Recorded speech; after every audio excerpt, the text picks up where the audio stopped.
Hello everyone, my name is Krishna. इस lecture में हम देखेंगे जो स्टूडेंट्स का एक मेजर चैलेंज होता है GS4 के क्वेश्चंस अटेम्प्ट करते हुए, फिलोसॉफिकल क्वेश्चंस इन GS4।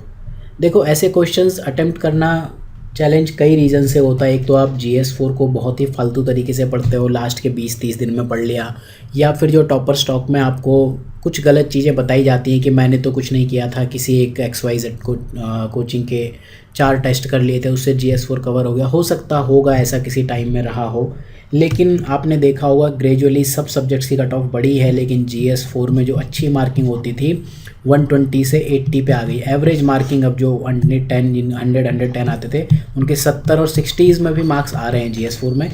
तो इस पेपर में स्पेशली आप देखोगे टॉपर के भी 95-100 इस रेंज में भी मार्क्स हैं। कुछ लोग ही 115-116 तक जा पा रहे हैं। तो इसका रीज़न क्या है कि जो GS4 की तैयारी की जाती है वो बहुत ही वेग वे में की जाती है। कुछ चीज़ें मैं आपको बताऊं। GS4 के लिए एक तो लोग कहते हैं कोई बुक नहीं पढ़नी है या फिर आप लेक्सिकॉन पढ़ लो, ये बहुत बड़ी गलत चीज़ है। ये मत करो। GS4 में 2 सब्जेक्ट्स होते हैं, एक होता है पबएड, और आप ये जानते हो ये बहुत बड़ा ऑप्शनल है, बहुत गंदा ऑप्शनल माना जाता है। पबएड में स्कोर करना थोड़ा टफ है। और इसके अलावा जो दूसरा ऑप्शनल है GS4 में, दैट इज़ फ़िलॉसफी। तो 2 ऑप्शनल हैं और दोनों ही टफ ऑप्शनल्स हैं। और आप ऐसे पेपर जिसको 250 मार्क्स का वेटेज दिया, आप जस्ट GS4 कहते हो कि एथिक्स मतलब नैतिकता कुछ तो लिख ही लेंगे, GS1 2 3 आता है तो एथिक्स, ऐसा नहीं है। आपके नंबर नहीं आएंगे GS4 को अगर आप इस तरह से पढ़ रहे हो। बहुत ही गलत स्ट्रेटजी है जो टॉपर्स ने बता दी है, ये पेड टॉपर्स हैं। Please don't go at least for this. आपको पता है यार, बाकी चीज़ों के लिए अगर कंटेंट तो 250 नंबर UPSC फ्री में तो 4 टेस्ट के दम पे तो नहीं बांट रहा है, इतना बेवकूफ़ नहीं है। कुछ लॉजिक लगाओ। आज के इस जो फिलोसफिकल क्वेश्चन है उसमें हम बात भी एक ऐसे ही क्वेश्चन की करेंगे कि मैन अंधेरे के लिए तो ठीक है, बच्चे डार्क में हैं तो डर रहे हैं, लेकिन मैन क्यों लाइट में आने से डरते हैं, या मैन क्यों लाइट को एक्सेप्ट करने से डरते हैं, ऐसे क्वेश्चन की हम बात करेंगे। तो मेनली ये है कि जो ये कह दिया जाता है कि GS4 is terminology based paper, ऐसा नहीं है। हर एक टर्म के पीछे एटलीस्ट 1-1.5-2 पेज की थ्योरी है, GS1 2 3 की तरह ही, और ऑप्शनल की तरह आपको ये चीज़ करनी ही पड़ेगी और बहुत अच्छे से कवर करनी पड़ेगी। ये एक राइट टाइम है। अगर आप 2020 के लिए भी तैयारी कर रहे हो तो भी आप कर सकते हो, 21 के लिए करो तो भी एक अच्छा टाइम है, आप GS4 को कर सकते हो। तो फिलोसफिकल क्वेश्चंस कैसे सॉल्व करने हैं, हम कुछ क्वेश्चंस लेके देखेंगे। जैसे कि मैं आपको हमेशा बताता हूँ, UPSC के previous year questions, synopsis IAS इसी में बिलीव करता है, कोई फालतू के अपने फालतू क्वेश्चंस फ्रेम करने में बिलीव नहीं करता है। सो टारगेट हमारा वही रहेगा, हाउ टू स्कोर 120+, और ये क्वेश्चंस कैसे अप्रोच करने हैं। क्वेश्चन उठाते हैं एक बार 2015 का, ये CSE मेंस का क्वेश्चन है, 2014 का क्वेश्चन है ये। तो 10 मार्कर क्वेश्चन है, 150 वर्ड्स में लिखना है आपको। इसके लिए 2 पेजेस मिलते हैं। पेज की डायमेंशन क्या होती है आप सिनॉप्सिस IAS की वेबसाइट पे जाके एक बार देख सकते हो। तो देखो, एक तो टाइम ब्रेकअप बता दूँ आपको, 10 मार्क्स के क्वेश्चन के लिए मिलेंगे 7 मिनट। लॉजिक कहाँ से आता है, आपके पास 180 मिनट्स हैं, 5 मिनट मैं हटा देता हूँ कि आपको वॉशरूम होगा और पता नहीं कुछ पूछना होगा किसी से, 175 मिनट हो गए, 250 मार्क्स हो गए। इसका मतलब 7 मार्क्स के लिए आप 10 मिनट्स दे सकते हो, ठीक है, सॉरी 7 मिनट आप दे सकते हो 10 मार्कर क्वेश्चन के लिए। अब अगर आप ऑनेस्टली लिखने पे आओ, आप लोग कहते हैं कि क्वेश्चन मतलब बहुत कम टाइम होता है, ऐसा नहीं है। 4 मिनट से 5 मिनट में आप 2 पेजेस आराम से भर सकते हो। 4 मिनट में आप इतना अच्छा कंटेंट लिख सकते हो कि एग्जामिनर आपको 10 में से 6-7 नंबर दे देगा, और आप 7 मिनट में भी ऐसा कंटेंट लिख सकते हो उसमें 2 नंबर भी ना मिले। तो जब भी स्पेशली फिलोसॉफिकल क्वेश्चन आए तो आपको उस क्वेश्चन को ब्रेक करने की ज़रूरत है। हमेशा कुछ ऐसा लिखा होगा, bring out what it mean to you in present context, आपके लिए क्या मतलब है, ठीक है, या इसका रेलेवेंस क्या है प्रेजेंट कॉन्टेक्स्ट में। तो ये क्वेश्चन देखते हैं हम, ठीक। तो आपको क्या करना है, 2 से 3 मिनट ले लो आप आराम से सोचने के लिए, उसका स्ट्रक्चर बनाने के लिए। जो ऐसे में आप ब्रेन स्टॉर्मिंग करते हो, you have to do that brainstorming for GS as well. GS के क्वेश्चंस के लिए चाहे वो 10 नंबर का क्वेश्चन, आप एक स्ट्रक्चर बनाओ कि आप क्या लिखोगे। रफ पेपर GS में ऐसे ही नहीं दिया जाता है। तो ये जो क्वेश्चन है सिनॉप्सिस IAS का आंसर राइटिंग पोर्टल, अभी 2-3 क्वेश्चन ही हुआ है, तो वो पेपर वाइज मतलब रैंडम नहीं होगा। उसका जो मेनू है that will be uploaded, GS1 2 3 4 इस तरह से होगा मेनू, लेफ्ट बार मेनू जो रहेगा, और it will be open for all. Otherwise जो टेस्ट सीरीज़ के या क्लासरूम के स्टूडेंट्स हैं उनके लिए हम आंसर इवेल्युएट भी प्रोवाइड कराते हैं। तो we can easily forgive a child, यहाँ पे देखो क्या है, who is afraid of dark. यहाँ पे 2 चीज़ें यूज़ कर ली, डार्क यूज़ कर लिया और चाइल्ड यूज़ कर लिया, 2 चीज़ें, ठीक है। The real tragedy of life is when man are afraid of the light. एक मेरा डिस्क्लेमर है, हिंदी मीडियम के जो स्टूडेंट्स हैं प्लीज़ ट्राई टू अंडरस्टैंड, कोई इतनी बड़ी कोई टफ अंग्रेजी नहीं है, और इतनी अगर आप अंग्रेजी से डरते हो तो फिर भगवान ही मालिक है, फिर पहले इंग्लिश की थोड़ी बहुत बेसिक सीख लो, नहीं तो सी सेट के लिए फिर आप प्रोटेस्ट करोगे, आंदोलन करोगे, और फिर आपको प्री निकल भी गया किसी तरह से तो मेंस तो निकलेगा नहीं। वहाँ पे आपका मेजर चैलेंज होगा पेपर ए और पेपर बी, जो लैंग्वेज के पेपर होते हैं। थोड़ी बहुत इंग्लिश सीखो, यहाँ कोई मैं बिल्कुल वो नहीं बता रहा हूँ आपको, रॉकेट साइंस नहीं बता रहा हूँ। We can easily forgive a child, हम ऐसे बच्चे को आसानी से माफ़ कर सकते हैं जो अंधेरे से डरता हो, लेकिन रियल ट्रेजेडी ऑफ लाइफ तब है जब man are afraid of light. ठीक है, अब यहाँ पे अगर आप देखो जो भी ये थ्योरेटिकल क्वेश्चन है, अब आप यहाँ ब्लैंक हो जाओगे, तो इसको ब्रेक कैसे करना है, इसके लिए हमें चाहिए अप्रोच। ठीक है, अप्रोच क्या हो सकती है, रैंडम आप आंसर देना ऐसे क्वेश्चंस का मत स्टार्ट करो। ठीक है, ऐसे क्वेश्चंस आप रैंडमली आंसर नहीं कर सकते हो। देखो, डार्क और ये लाइट की फाइट तो आपने देखी होगी, ये आपके फेवरेट कैरेक्टर्स हैं, एटलीस्ट मेरे तो हैं। यहाँ पर दो मेटाफर्स यूज़ किए गए हैं, चाइल्ड और मैन, ये दोनों, और डार्क और लाइट। तो मतलब GS4 आपको IAS बनाना है और ये क्या बकवास चल रही है। तो ऐसे क्वेश्चंस अटेम्प्ट करने के क्या तरीके हैं हम वो देखते हैं। इस पोर्टल पे आप इनका क्वेश्चन देख लेना। अप्रोच समझते हैं ज़रा क्या होनी चाहिए ऐसे क्वेश्चंस की। ऐसे क्वेश्चन की अप्रोच ये होनी चाहिए, सबसे पहले तो आप कॉन्टेक्स्ट बताओ कि मतलब ये लिखा कब गया था। ये जो लिखा है कि मतलब चिल्ड्रन को फॉरगिव किया जा सकता है, मैन को नहीं, सबसे पहले आपको वो कॉन्टेक्स्ट बताना चाहिए कि कब लिखा गया था। ठीक है, तो अभी ये पूरी अप्रोच हम एक ओवरव्यू देखते हैं, आंसर का स्ट्रक्चर कैसा होना चाहिए, उसके बाद देखेंगे। इसके बाद मेटाफर्स जो हैं उनको आप एक्सप्लेन करो, child versus man, light versus dark, but in पे बहुत ज़्यादा टाइम मत वेस्ट करो। ये याद रखना कि आपके पास 2 ही पेज हैं। ठीक है, 2 पेज से ज़्यादा आपके पास है भी नहीं।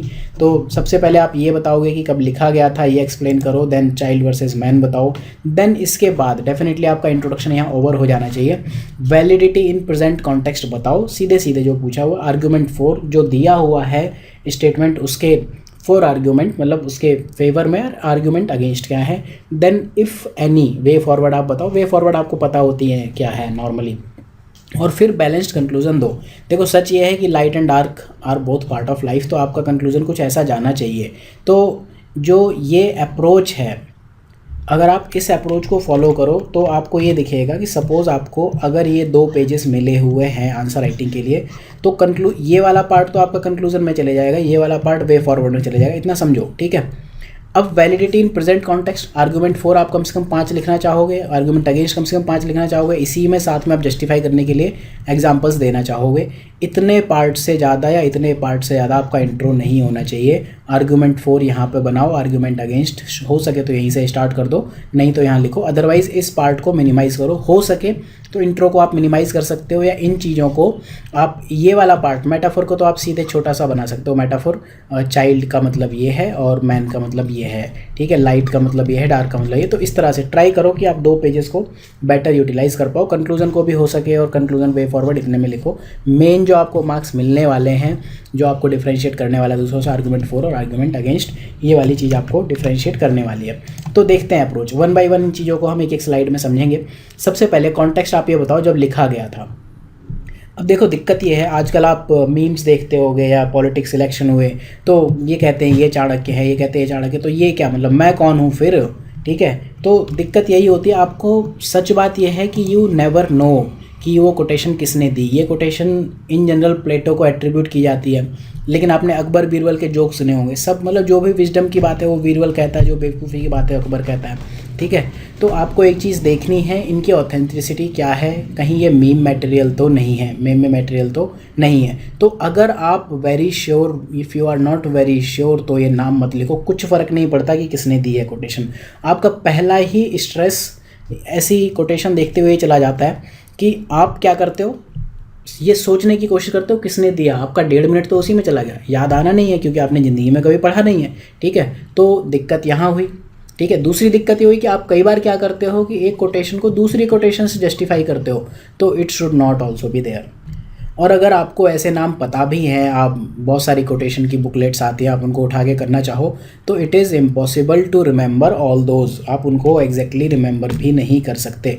और एक चीज़ और फिर बताऊं, जब ये कोटेशंस दी गई थी, इनको जब आप बताओगे या एक्सप्लेन करोगे तो इस चीज़ को अवॉइड करो। अगर आपको पता है तो ठीक है, गांधी जी ने दिए, प्लेटो ने, सब ने सब कुछ कहा है यार। आप अपनी लाइफ में 50,000 टाइम्स कुछ अच्छी चीज़ें कहते होगे। अगर आप एक बड़े इंसान बन गए तो आपके उन 50,000 वर्ड्स की वैल्यू है, otherwise there is no value. ठीक है, तो आप इस चीज़ को अवॉइड करो, इसमें टाइम मत वेस्ट करो। आप यहाँ से दे सकते हो कि जो कोटेशन दी गई है उस टाइम पे लाइफ सिंपल हुआ करती थी, तो फिलोसफर्स ने जो कोटेशंस थी वो सिंपल टर्म्स में वो कोटेशंस उस टाइम की दी गई थी। तो सबसे पहले आप कॉन्टेक्स्ट यही बता सकते हो, ये नहीं करना है कि ये इसने दी है या इसने दी है, तो आपको इन चीज़ों से बचना है। फिर आप थोड़े से जो मेटाफर्स हैं वो एक्सप्लेन करोगे। जैसे बीहड़ में बागी होते हैं, डकैत पार्लियामेंट में मिलते हैं, तो डकैत यहाँ कहीं ना कहीं मेटाफर है। तो यहाँ आप देखोगे 2 मेटाफर्स हैं, एक है डार्क वर्सेस लाइट, दूसरा मेटाफर है चाइल्ड वर्सेस मैन। तो डार्क कहीं ना कहीं रॉन्ग, गलत को दर्शा रहा है, किल्विश को दर्शा रहा है, और लाइट कहीं ना कहीं राइट को, यानी कि शक्तिमान को या हैरी पॉटर को, ये लॉर्ड वोल्डेमार्ट को दर्शाते हैं। तो डार्कनेस को आप थोड़ा बहुत एग्जांपल दे सकते हो, ट्रेडिशनलिज्म को, ऑर्थोडॉक्सी को, ये डार्कनेस कहीं ना कहीं बताते हैं। अपने माइंड में रखो, एटलीस्ट ये जो मेटाफर्स हैं इनको आप माइंड में रखो, एग्जाम की कॉपी में मत भी लिखो तो भी चलेगा। ठीक है, मॉडर्निटी और एजुकेशन, इनको आप वहाँ रख सकते हो लाइट के टर्म कॉन्टेक्स्ट में। चाइल्ड और मैन, इसमें डिफरेंस क्या है, क्यों ये चीज़ कही गई? देखो, मैन का मतलब मैन भी हो सकता है, इसका ऐसे मत सोचना कि ये मतलब रेसिस्ट टाइप के लोग हैं। नो, चाइल्ड मतलब इमेच्योर माइंड, मैन का मतलब मैच्योर और रैशनल। ठीक है, जो रैशनल है उनकी कंपैरिजन की गई है। तो चाइल्ड वो लोग हैं जिनको नहीं समझ में आता कि डिफरेंस बिटवीन राइट या रॉन्ग क्या है। तो एक्सप्लेन कर दिया आपने मेटाफर्स, लेकिन बकर ख़त्म हो गई, इट इज़ एनफ बकर। तो आपको क्या करना है, यहाँ पे आपको खुद को कर देना है स्टॉप, एनफ इज़ एनफ, इससे ज़्यादा बकर नहीं चलेगी। ठीक है, बस करो अब आप। ठीक, तो इसके बाद हम सीधे क्वेश्चन पे आ जाते हैं, क्वेश्चन को आंसर करने पे। तो देखो, यहाँ आपको दिखेगा जितनी भी स्लाइड्स मैंने बनाई हैं, हर स्लाइड में ये लाइन लिखी हुई है। इसका मतलब ये है, जब भी आप कोई भी क्वेश्चन, इनफैक्ट GS 1 2 3 4 का कोई भी क्वेश्चन आप अटेम्प्ट करो, आपके सामने हमेशा क्वेश्चन पेपर होना चाहिए, ताकि आपको पता चले आप लिख क्या रहे हो। वैलिडिटी इन प्रेजेंट काउंट आप भूल जाओगे, आप खुद भूल जाओगे कि आप किस चीज़ का आंसर देना चाह रहे हो। तो आप अभी किसके फेवर में आर्ग्यूमेंट देना चाह रहे हो? हम इस फेवर में आर्ग्यूमेंट देना चाह रहे हैं। फॉरगिवनेस तो ठीक है, आप बीच में बता दो कि बच्चे हैं, नादानी में गलती करते हैं, ठीक है, तो उसको माफ़ किया जाते हैं। डार्कनेस मतलब बच्चों को पता ही नहीं है सच क्या है झूठ क्या है, तो आप उनको तो फॉरगिव करना ही पड़ेगा। रियल ट्रेजेडी वो है कि जब मैन, जिनको पता है, लॉ पता है, फिर भी लॉ वायलेट करते हैं। तो आर्ग्यूमेंट 4 देखते हैं। आपको ये क्वेश्चन हमेशा अपने पास रखना है, इसके बाद आप आगे बढ़ोगे। तो ये रियल आंसर है। सबसे पहली बात आप क्या करोगे, मतलब मैं कुछ पॉइंट्स बता रहा हूँ, आपके पॉइंट्स मेरे से डिफर कर सकते हैं। I would have approach this question like this. तो सबसे पहला आर्ग्यूमेंट आप ऐसे दे सकते हो कि जो ह्यूमन बीइंग है वो स्टेटस क्वो को प्रेफर करते हैं। स्टेटस क्वोइस्ट होते हैं हम सब लोग, चेंज नहीं चाहते हैं। We do not want change, जो है वो अच्छा है। अगर आपको 50,000 रुपये मिल रहे हैं आपकी सैलरी में, तो आप 2 लाख की जॉब ज्वाइन करने से पहले सोचो चलो छोड़ो, कौन इंटरव्यू देने जाए। ठीक है, तो सबसे पहली चीज़ ये है कि इंसान चेंज के लिए सबसे ज़्यादा रेसिस्टेंट शो करता है। तो अगर उसको दिखती भी है कहीं लाइट, आप यहाँ इसको हर जगह लाइट से जस्टिफाई करोगे। अब ये आपकी लिखने की आर्ट है जो आप डेवलप करते हो कि कैसे 2 लाइन में आप बता सकते हो। ठीक है, कि ये आपने क्या कहा और इसको आपने इस चीज़ से कैसे रिलेट किया। ठीक है, man are afraid of light, light किसी ने दिखा दी, लेकिन आप स्टेटस को अप्रोच से दूर ही नहीं जाना चाह रहे हो, बदलना नहीं चाह रहे हो। फिर इसके अलावा और क्या चीज़ें हो सकती हैं ऐसी? हर इंसान के कुछ डार्क सीक्रेट्स होते हैं, हर इंसान के होते हैं। ठीक है, लेकिन अब डार्क सीक्रेट है, ठीक है, तो अब वो लाइट तो डेफिनेटली नहीं है, रॉन्ग्स हैं, लेकिन आप उन रॉन्ग्स को बाहर बता नहीं सकते, तो आपको प्रिटेंड करना पड़ता है पूरे दिन कि you are not a wrong person. फिर एक रीज़न और होता है कि मैन लाइट से अफ्रेड क्यों होते हैं। देखो, हर इंसान लाइमलाइट में आना नहीं पसंद करता है। कुछ ही लोग ऐसे हैं जो बिल्कुल रिफॉर्मर या फिर रिवॉल्यूशनरी बन जाते हैं, टेररिस्ट बन जाते हैं, ऐसे नहीं होते इन जनरल लोग। मैन नॉर्मली क्या होता है, लाइमलाइट में आने से डरता है, वो पार्ट ऑफ क्राउड बनना पसंद करते हैं। क्यों पार्ट ऑफ क्राउड बनना पसंद करते हैं? सेफ फील करते हैं। क्राउड में आप एनोनिमस होते हो, आपको नहीं पता, क्राउड की कोई रिस्पॉन्सिबिलिटी नहीं होती है, क्राउड पे कुछ मतलब no actions can be taken on crowd as a whole. China नहीं है कि तियानमेन स्क्वायर वाला इंसिडेंट कर दोगे, या फिर USA जाके जापान पे न्यूक्लियर ब्लास्ट कर देगा। It is not like that. तो नॉर्मली इंसान लाइमलाइट में आने से डरते हैं। फिर इसके अलावा जब एटीट्यूड हमने पढ़ा था तो एटीट्यूड के 4 फंक्शन पढ़े थे, उन फंक्शंस पे मैं अभी नहीं जाऊँगा। जैसे एक नॉलेज फंक्शन था, वैसे ही एक ईगोइस्टिक फंक्शन ऑफ एटीट्यूड था। ये फंक्शन क्या होता है, अब ये वो है जो सिलेबस की टर्म, जब तक आपने फंक्शंस ऑफ एटीट्यूड नहीं पढ़े हैं आप ये नहीं ला पाओगे इस आंसर में। तो ईगोइस्टिक फंक्शन क्या होता है, आई नो कि मैंने कुछ गलत कर दिया, फिर भी मुझे आपके सामने आई कांट एक्सेप्ट दैट, तो अब मुझे अपने गलत पे ही आर्ग्यूमेंट देने। आजकल जैसे न्यूज़ चैनल पे डिबेट होती है, ठीक है, पार्टी ए देशभक्त हो सकती है, पार्टी बी देशभक्त नहीं हो सकती, लेकिन दोनों के आर्ग्यूमेंट्स हैं। इनको नहीं पता हम सही बोल रहे हैं तो सही बोल रहे हैं कि नहीं बोल रहे हैं, इनको ये भी नहीं पता कि हम गलत बोल रहे हैं तो गलत भी बोल रहे हैं। तो आपने जो कह दिया वही आपकी मतलब फाइनली आपके क्या बोलते हैं रघुकुल वाले वचन हो गए कि अब आप उनसे नहीं पलट सकते हो। तो ईगोइस्टिक फंक्शन ऑफ एटीट्यूड, आपने कह दिया गलत, अब आप उसको लाइट से आप डार्कनेस में तो ऑलरेडी चले गए, लेकिन अब आप खुद की कैसे खिल्ली उड़वाओगे, तो आप अपने रॉन्ग्स को जस्टिफाई करते हो। तो इस वजह से मैन लाइट में आने से अफ्रेड होते हैं, ठीक है। बच्चे ने कुछ गलत कह दिया, उसे तो पता ही नहीं है ना, children is afraid of darkness, ठीक, उसे डर लगता है डार्कनेस में जाने से, लेकिन उसने जो गलत कर दिया, ठीक है, आप ऐसे बच्चे को तो फॉरगिव करोगे, लेकिन आप ऐसे बड़े को कैसे फॉरगिव करोगे। जैसे इसके कुछ एग्जांपल रिलीजन होते हैं, बहुत से रिलीजन ये कहते हैं कि वुमेन को मत पढ़ाओ, वुमेन बच्चा पैदा करने की मशीन है, शादी के बाद चाइल्ड मैरिज करो, बहुत सी ऐसी चीज़ें होती हैं। डेली आप 5 टाइम नमाज करो, या फिर आप 2 टाइम प्रार्थना करो, या 1 टाइम आप चर्च में जाके, ये सब रिलीजन हैं, आप इनसे दूर आ सकते हो। ये आई एम नॉट टेलिंग कि ये लाइट है या डार्क है, बट आप उन चीज़ों से ऊपर नहीं उठना चाहते हो। जो कह दिया स्टेटस क्वो आपने मेंटेन कर रखा है। सुपरस्टिशन बहुत सारे चलते हैं, अंधविश्वास, डर है इतना, ठीक है। मार्केट एस्ट्रोलॉजर्स के पास आप जाते हो, एस्ट्रोलॉजर जो अच्छे एस्ट्रोलॉजी विशेषज्ञ होते हैं वो ये हमेशा ये कहते हैं कि आपके एफ़र्ट्स जो होते हैं वो हर चीज़ को ओवरकम कर सकते हैं, आपकी हर प्रॉब्लम्स को आपके एफ़र्ट्स दूर कर सकते हैं, लेकिन आप नहीं भगवान चेंज कर देंगे, तो ऐसा नहीं होता। तो बात यह है कि man are afraid of light. जैसे इसका अगर हम बेस्ट एग्जांपल देखें, इस टाइम पे जो भक्त और चमचा की डिबेट चलती है, सबको पता है कि हम कहाँ गलत कर रहे हैं, ठीक है। मैं इस पर नहीं जाऊँगा, आप भक्त हो कि आप चमचे हो या आप चिंटू मिंटू कुछ और हो, ठीक है, लेकिन आपको पता होते हुए भी कि मैं गलत हूँ और सामने वाला सही है, या सामने वाला सही है मैं गलत हूँ, आप इन चीज़ों पर डिबेट ही नहीं करना चाहते हो। आप हम अपने आप को डार्कनेस में रखना चाहते हो। अगर हम इन्हीं चीज़ों को और कंटिन्यू करें, ठीक है, फिर बात वही है कि मैं जब तक ये आर्ग्यूमेंट्स 4 लिखता रहूँगा, मैं ये क्वेश्चन का स्टेटमेंट हमेशा अपने पास रखूँगा, ठीक है। तो आर्ग्यूमेंट 4 और कुछ 2-3 आर्ग्यूमेंट्स देखते हैं, बाकी आपको लिखना हो तो आप लिख लेना। हम डिफ्रेंशिएट नहीं करना चाहते चीज़ों को, कि हमें पता है सच, अगर हम सोचना ही नहीं चाहते, हमें पता है कि हम अगर सोचेंगे तो हमें सच पता चल जाएगा, लेकिन हम क्या करते हैं, जो बाकियों ने कह दिया हम उसे फॉलो करते हैं। ये आपका कंपल्शन है, क्योंकि man is a social animal, आपको सोसाइटी में रहना है, ठीक है, आपकी मजबूरी है।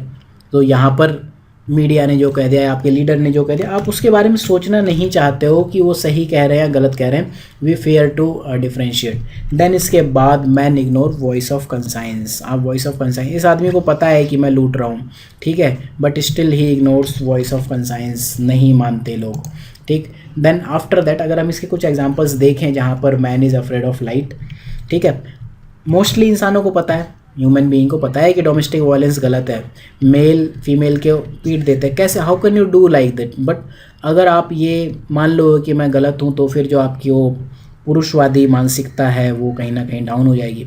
डाउरी सिस्टम, लड़की के फादर को भी पता है और लड़के के फादर को भी पता है, ठीक है, बट फिर भी इनको देना है कि मैंने अपनी लड़की को इतना दिया, लड़के के फादर को लेना है कि मतलब मेरा लड़का। दोनों को पता है dowry system is wrong, but still आप वो चीज़ एक्सेप्ट ही नहीं करना चाहते हो, ठीक है। तो man is afraid of light. Child marriage, अब देखो इस पूरे आंसर में अगर आप एक चीज़ ऑब्जर्व करो, मैं इस चीज़ को थोड़ा सा इग्नोर करते जा रहा हूँ। आप ये कर सकते हो, क्योंकि आप अगर इसके फेवर में पॉइंट्स दे रहे हो तो ये ऑटोमेटिकली ये चीज़ जस्टिफाई हो जा रही है, बट अगर आप कर सकते हो तो दोनों को बैलेंस करो। हालांकि 10 नंबर में आप इतना कर नहीं पाओगे। कास्ट डिस्क्रिमिनेशन अगर आप देखते हो, ठीक है, अपर कास्ट को कुछ अलग प्रिविलेजेस हैं, लोअर कास्ट को कुछ अलग प्रिविलेजेस हैं, इनके अपने कुछ अलग रोने हैं, इनके अपने अलग कुछ रोने हैं, लेकिन कास्ट डिस्क्रिमिनेशन चल रहा है। ओवरऑल अगर एज ए सोसाइटी पूरा ह्यूमन बीइंग ये चाह ले कि आज से हम सरनेम लगाना बंद कर दें, कास्ट डिस्क्रिमिनेशन खत्म हो गया, लेकिन नहीं, खाप पंचायत को आप जस्टिफाई करते हो, कैसे कैसे डिसीजन देते हैं कि लड़कियां जीन्स नहीं पहन सकती, लव मैरिजेस नहीं हो सकते, लाइक दैट, ठीक है, ऑनर किलिंग कर देते हैं, रिलीजन के बेस पे कैसे इश्यूज होते हैं वो हम देख ही चुके हैं। देन ये चीज़ें बच्चे नहीं करते हैं, these things are done by grown up adult. अगर बच्चे करते होते ये चीज़, बच्चे ने डोमेस्टिक वायलेंस किया तो डार्कनेस है, उसको आप फॉरगिव कर सकते हो, बिकॉज उसको तो नॉलेज ही नहीं है ना, ही और she is not a rational human being. तो इस तरह बहुत से आर्ग्यूमेंट्स आप लिख सकते हो, या आपकी मर्जी, आप जो सोचो। देन आर्ग्यूमेंट अगेंस्ट, हम इस चीज़ को जस्टिफाई करेंगे कि मतलब ये जो लाइन लिखी है ये गलत है। इसको जस्टिफाई करने के कई तरीके हो सकते हैं। हम ये भी बताएंगे man are not afraid of light, हम ये बताएंगे कि मैन लाइट से अफ्रेड है तो क्यों है, हम ये बताएंगे कि मैन डार्कनेस से भी अफ्रेड होते हैं। तो ये हम कई तरह से इस को हम इसके अगेंस्ट जा सकते हैं। तो पहली चीज़ मैं ये कह रहा हूँ कि man are also afraid of dark, ठीक है। क्यों है? क्योंकि आजकल टेररिज्म है, पॉलिटिकल कॉन्स्पिरेसी, आपने कुछ कह दिया तो ट्रोलिंग हो गई आपकी, तो आप सच एक्सेप्ट कर ही नहीं पाते हो, आप डरते हो डार्कनेस से, अंधेरा कायम रहेगा, ठीक है। मजबूरी होती है आपकी, कंपल्सन है, आपको रोजी रोटी कमानी है, आप एक फैमिली मैन हो, बीवी बच्चे पालने हैं, तो आपकी मजबूरी हो जाती है, आप डार्कनेस के अगेंस्ट बोल ही नहीं सकते हो, ठीक है। तो ये सब इश्यूज़ होते हैं। देन अगर हम और बात करें, आपको पता है कुछ चीज़ गलत हो रही है, लेकिन क्योंकि आप तो इनिशिएटिव नहीं ले सकते हो, तो you are waiting for a reformer. देखो सिलेबस में 3 चीज़ें हैं, लीडर, एडमिनिस्ट्रेटर एंड रिफॉर्मर। इनमें डिफरेंस क्या है? लीडर एक न्यू स्ट्रक्चर इनिशिएट करता है, न्यू पॉलिसी, न्यू लॉ लाता है। लीडर आपके पीएम और सीएम भी हो सकते हैं, और लीडर मतलब पार्लियामेंट, लॉ मेकिंग बॉडी। तो ये न्यू स्ट्रक्चर लाते हैं, ठीक है। ये नॉर्मली इलेक्ट होते हैं, आप अपने बीच में से भी किसी को कह सकते हो आज ये मेरा लीडर है, ठीक है। इसके बाद होते हैं एडमिनिस्ट्रेटर, ठीक है। एडमिनिस्ट्रेटर क्या करते हैं? इनको जो चीज़ बोल दी जाती है, लीडर्स ने जो स्ट्रक्चर दे दिया, उन्होंने कहा आज से नरेगा होनी चाहिए, तो they have to execute that, उनको वो एग्जीक्यूट करनी ही है, ठीक है। उनके पास they have no other option, administrator के पास। देन इसके बाद होते हैं रिफॉर्मर्स। अगर एडमिनिस्ट्रेटर को कुछ गलत दिख रहा है, ठीक है, जैसे केजरीवाल थे, उनको बहुत चीज़ें गलत दिख रही थी, he had to resign the system, ठीक है। उसके बाद वो रिफॉर्मर बनने की कोशिश की, उसके बाद ही बिकम लीडर, ठीक है। Now what ever he want, अच्छा बुरा जो भी कर रहे हैं उस चीज़ पे तो मत ही जाओ, ठीक है। अच्छे बुरे सब लोग होते हैं, सब में कुछ पॉजिटिव कुछ नेगेटिव होते हैं, लेकिन now he has become a leader. लेकिन ना लीडर ने तो डार्कनेस और लाइट को कुछ करने के लिए कुछ किया नहीं। लीडर हो सकते हैं आपके लिए लॉ बना दें, जैसे एंटी डाउरी लॉ बन गया, बहुत चीज़ें हो सकती है। लेकिन एडमिनिस्ट्रेटर अगर कल के दिन लीडर ये जस्टिफाई कर दे कि जैसे डेथ पेनल्टी को लेके, ठीक है, डेथ पेनल्टी को लेके डाउट्स हैं, इश्यूज़ हैं, डिबेट्स हैं, ठीक है, कि ये वैलिड है या अच्छा है या बुरा है, ठीक है। कुछ कंट्रीज़ में वैलिड है, कुछ कंट्रीज़ वैलिड नहीं है। कल के दिन से अगर आपके लीडर ये लॉ बना दें, parliament supreme law making body, कल के दिन से वो ये कहते हैं कि डाउरी लेना इज़ ओके, या करप्शन इज जस्टिफाइड, कुछ कमेटी ने भी कहा है, जैसे नारायण मूर्ति कमेटी ने कहा कि करप्शन होना चाहिए, अब उनकी कमेटी की रिकमेंडेशन एक्सेप्ट करके पार्लियामेंट लॉ बना दे, तो फिर अल्टीमेटली उसके लिए आएंगे रिफॉर्मर्स। रिफॉर्मर वो होते हैं जो एग्जिस्टिंग स्ट्रक्चर को क्वेश्चन करते हैं। बिंग आप लोग आईएएस बन जाते हैं, लेकिन उनको कोई जानता क्यों नहीं है? आप एक तो अपने मन से ये डिलेमा निकाल दो, ये गलतफहमी निकाल दो कि आप आईएएस बन के कुछ कर सकते हो। You can't do anything. आप सिर्फ और सिर्फ पॉलिसी एग्जीक्यूट कर सकते हो, you can't become policy maker. ये बहुत बड़ी गलतफहमी है। ये जो लोग सोशल मीडिया पे अपने ये ट्विटर हैंडल पे कुछ ना कुछ शो करते रहते हैं ना, they are not doing anything. अगर उनके लीडर ने पैसा नहीं रिलीज़ किया तो बैठे रहो ठंडन गोपाल बने। Administrator can't do anything. जो कर सकते हो रिफॉर्मर कर सकते हैं, ठीक। तो आपको ये याद रखना है रिफॉर्मर्स, लीडर और एडमिनिस्ट्रेटर में डिफरेंस क्या है। बहुत जगह ये अप्लाई करोगे आप, ठीक है। तो man are afraid of darkness, लेकिन वो लाइट चाहते हैं। व्हाट आई एम टेलिंग कि man are not afraid of darkness, वो लाइट चाहते हैं, लेकिन वो खुद इनिशिएटिव नहीं ले सकते, वो लाइमलाइट में नहीं आ सकते। That's why they are waiting for a reformer. तो एक और चीज़ होती है, cycle of dark and light चलती रहती है। सेम इंसान के कुछ अच्छे फीचर्स भी हो सकते हैं, कुछ गलत फीचर्स भी हो सकते हैं। आप आज किसी के लिए अच्छे हो सकते हो, कल किसी के लिए ख़राब हो सकते हो, कल उसी सेम इंसान के लिए आप ख़राब हो सकते हो। देन एक चीज़ और होती है, light is always welcome unless until it is high enough to be hurting the eyes. Light कौन नहीं चाहता? दिक्कत ये होती है, देखो जब भी चेंजेस ग्रेजुअल हो तो दोज आर एक्सेप्टेड, लेकिन सडन चेंजेस हो तो हमेशा जर्क लाते हैं, इम्बैलेंस लाते हैं, ठीक है। सिस्टम आपका इक्विलिब्रियम जो है सिस्टम का वो गड़बड़ा जाता है, ठीक है।